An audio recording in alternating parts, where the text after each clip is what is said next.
Welcome back to Boom and Bust. I'm your host, Tony Clement, here with Madeleine Redfern. She is president of the Ajungi Consulting Group, former mayor of Iqaluit.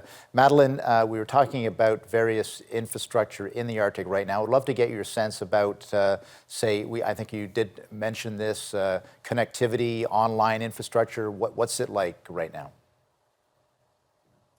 Well, a lot of our northern communities are satellite dependent, especially if we don't have the benefit of a road and the fiber optic, which means that it can be a real challenge to do what most Canadians who are in the South enjoy. So there are times where it's impossible to sign into online banking, very difficult to use the Government of Canada portals for online applications. Sometimes when the satellite completely goes down and you're, at the grocery store or at the bank or trying to buy gas, you simply can't pay for the services or the goods that you're trying to buy.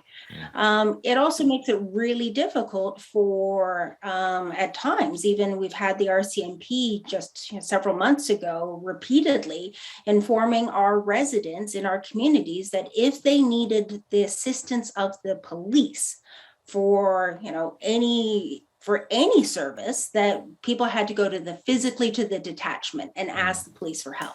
Now, if you're dealing with a domestic violence situation or any other life-threatening emergency, I mean, you are not usually able to literally walk out the door and drive or walk, however far it is to the detachment. So it is, a public health safety issue when people can't get something as basic service as being able to use your telephone, text, call, internet. It's not, a good situation to be in.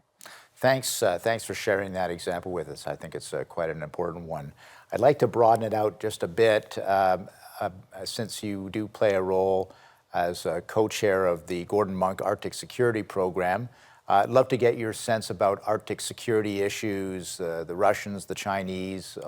It seems to be an area of increased interest by these other countries. Can you tell us a little bit about what you know about that?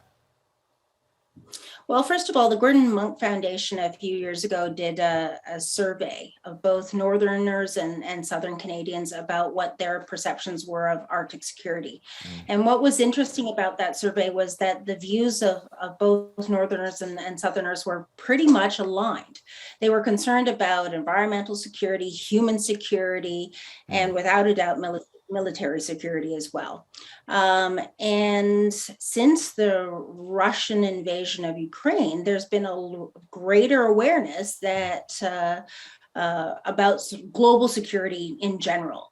Everything from supply chains and our dependence on other countries for oil and gas, but also that Russia is an Arctic state. And there have been tremendous investments by Russia in its Arctic regions, and including in areas which are both civil and military investments. There's concerns also with China, especially around some of their long-term economic and geopolitical interests. And so they've been strategic in looking at where they can invest in raw minerals.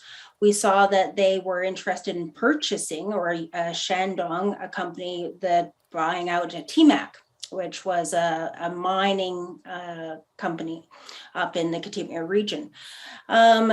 There is, we should be much, much more aware of these potential risks and threats that both Russia and China can pose in different ways.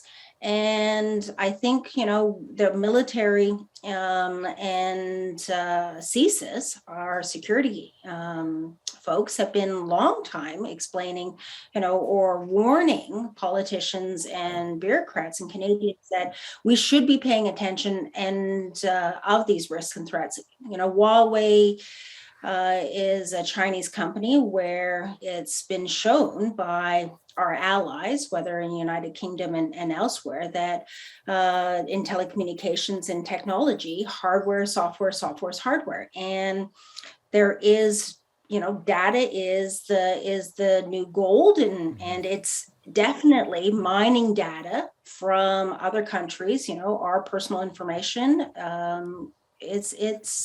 We need to do a lot more in understanding what those risks are and threats, and protect our national interests and our individual interests, of course.